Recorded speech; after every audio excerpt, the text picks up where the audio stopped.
Good afternoon. So this is for Xenon. So in the previous example, we have already solved for the maximum height of um, the ball.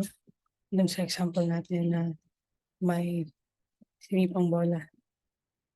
So na-compute na natin yung maximum height dito dun sa previous discussion natin.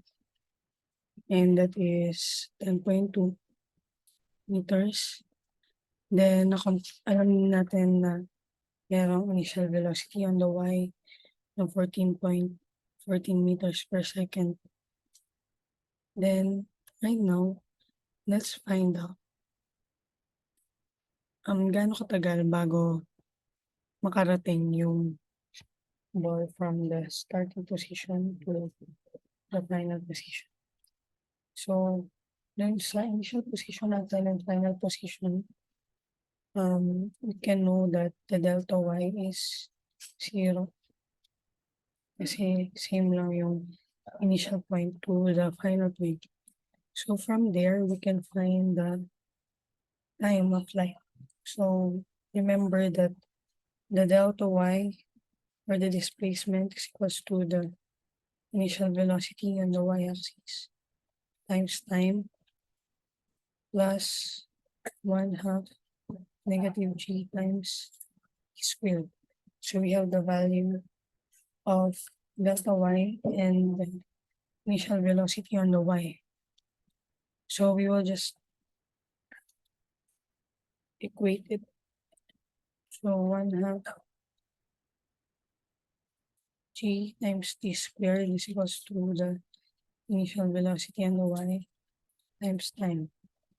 So makakancel to. Matitira lang dito is yung t. Then we can equate that e is equals to y is the initial velocity on the y over g.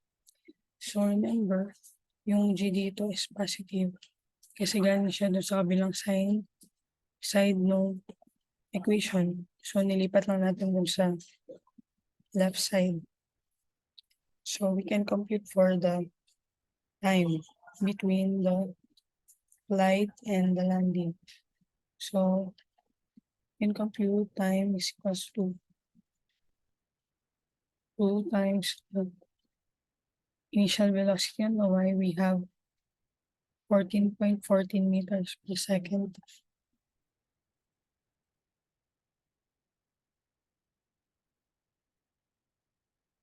over the magnitude of acceleration due to gravity.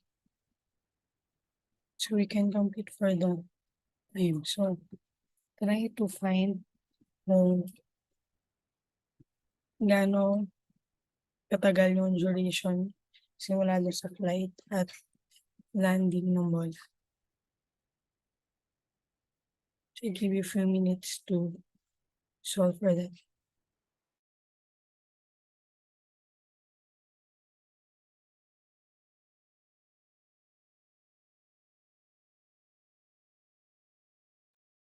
So if we solve for that, we can find out that the time, the delta t is equals to 2.885 seconds. So, ganun katagal yung duration. We have 2.885 seconds. So, yung next natin isi-solve for the example 8. Now we know the time of duration. Let's find out the range. So, hanapin natin yung range. Gaano kalayo yung narating ng bola from the starting position.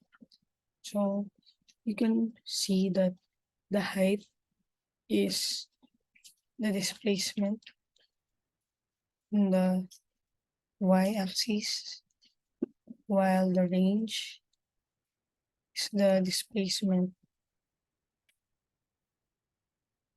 on the x-axis. Now we can find the displacement on the x-axis or the range. Kasi alam na natin yung time. Alam natin yung time. Alam natin yung initial velocity on the x-axis. So we can find the range.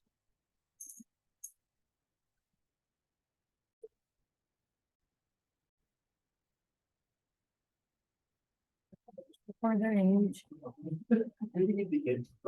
we know that there is displacement. So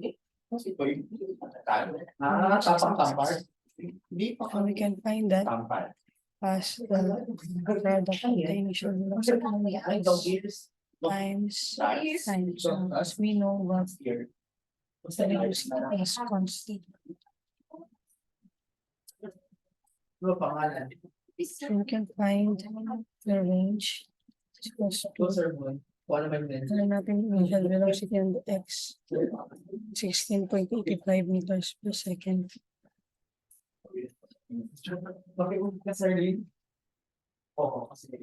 Times the time duration natin as 2.885 seconds. So we can know the range as 48.61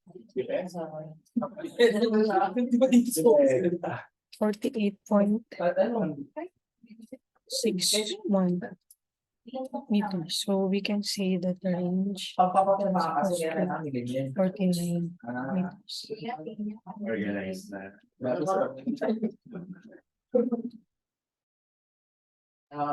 That's the end of the examples in Katnan.